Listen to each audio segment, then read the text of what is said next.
It is America's 249th birthday, so I want to say happy 4th of July, happy Independence Day to all out there when this is being recorded.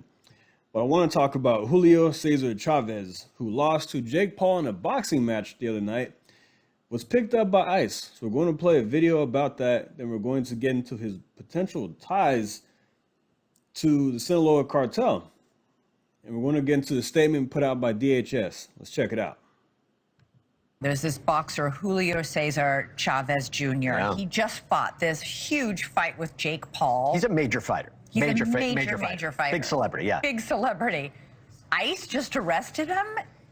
No one's beyond it, right? And not only did they arrest him, he's subject to expedited removal. What does that mean? He doesn't go before an immigration judge. They can ship him out immediately. Now, why? Well, it becomes a little tricky. So the argument is that he was in this country illegally, that he lied on his green card application, that he actually is part of the Sinaloa cartel, that there's an arrest warrant out for him in Mexico, and that the person, he tried to get married to somebody to get an application, and the person he's married to, allegedly, is part of the Sinaloa cartel. Now, there's certain criteria in order to be subject to expedited removal. When you look at some of them, he checks off a lot of the boxes, which is, pretty remarkable to say the least, because, again, he was just fighting and now might not be able to enter the country. Wait, so he lives here in this country? Well, that's what's interesting. So he was here. He was actually paroled under President Biden, I believe, in January. They quickly determined that he... Of course, Biden was paroling everybody. It was so easy to get in under Biden, it's not even funny.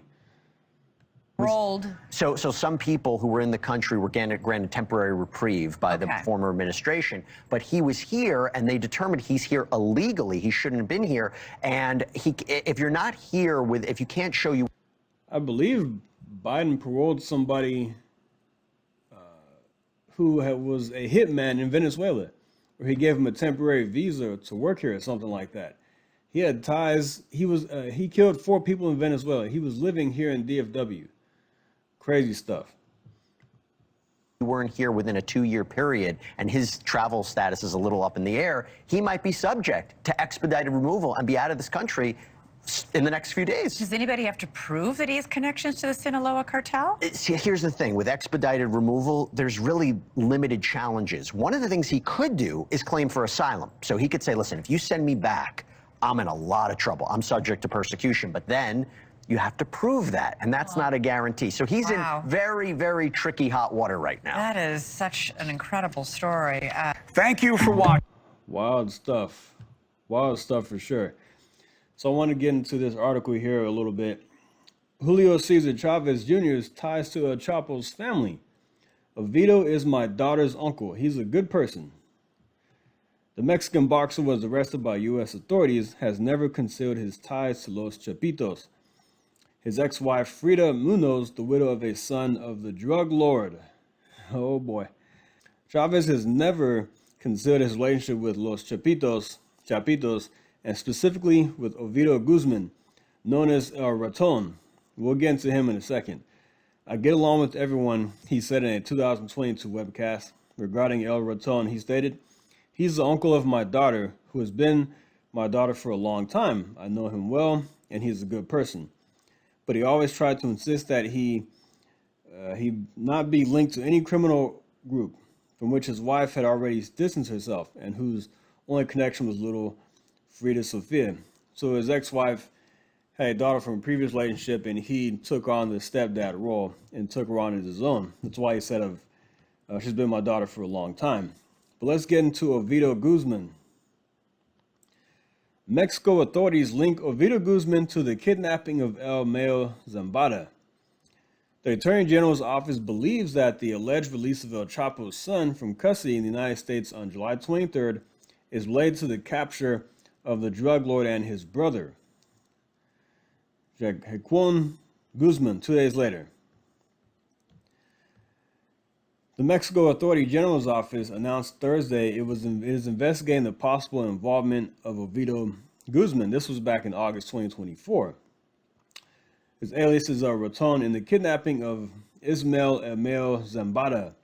Guzman is one of the sons of El Chapo and the leader of Chapito's faction in the Sinaloa cartel. Was extradited to the United States September 2023 but has been listed as released by the U.S. Bureau of Prisons as July 23rd. 2 days before the arrest of his brother, Guerrero Guzman Lopez, and Zambada at a rural airport in New Mexico. The link between the situation and the location of Oviedo G., the participant of his brother in the alleged kidnapping of Ismail, the violence with which it was carried out, as well as the evident irregularities of the airplane that conducted the kidnapping flight, are fundamental matters in the investigation of this institution for the crimes committed in Mexico. This is why this is just all adds up to why he was picked up. You had a guy here who overstayed his visa and with potential ties to a cartel organization. Now, this is from DHS. DHS announces arrest of Mexican boxer, Sinaloa cartel affiliate with active criminal arrest warrant in Julio César Chávez Jr. The Department of Homeland Security announced Immigration and Customs Enforcement detained Mexican boxer and criminal alien Julio César Chávez Jr. and is processing him for expedite removal in the United States. Chavez is a Mexican citizen who has an active arrest warrant in Mexico for his involvement in organized crime and trafficking firearms, ammunition, and explosives. In August 2023, he entered the country illegally with a B2 tourist visa that was valid until February 2024. Chavez is also believed to be an affiliate of the Sinaloa Cartel, a designated foreign terrorist organization. ICE arrested Chavez in Studio City, California on July 2nd. On April 2nd, 2024, Chavez filed an application for lawful permanent resident status. Okay, so we talked about that already. His application was based on his marriage to a U.S. citizen who was connected to the Sinaloa cartel through a prior relationship with the now deceased son of infamous cartel leader El Chapo Guzman. In December 17, 2024, U.S. Citizenship and Immigration Services made a referral to ICE that Chavez is an egregious public safety threat. However, an entry in DHS law enforcement system under the Biden administration indicated Chavez was not an immigrant enforced priority. On January 4th, 2025, the Biden administration allowed Chavez to re-enter the country and paroled him into the country at the San Sidro port of entry. Hope I said that correctly. Following multiple fraudulent statements on his application to become a lawful permanent resident, he was determined to be in the country illegally and removable on June 27, 2025. Oh boy, this is crazy. Let's keep going here for his rap sheet. So I'm going to read the statement from the Assistant Secretary of DHS. The Sinaloa cartel affiliate with an active arrest warrant for trafficking guns, ammunition, and explosives was arrested by ICE. It is shocking that the previous administration flagged this criminal illegal alien as a public safety threat, but chose not to prioritize his removal and let him leave and come back into our country. Under President Trump, no one is above the law, including world famous athletes. Our message to any cartel affiliate in the U.S. is clear. We will find you and you will face consequences. The days of unchecked cartel violence are over. Let's get into his rap sheet now. On January 22nd, 2012, CHP arrested Chavez and charged him with DUI, alcohol, drugs, and driving without a license.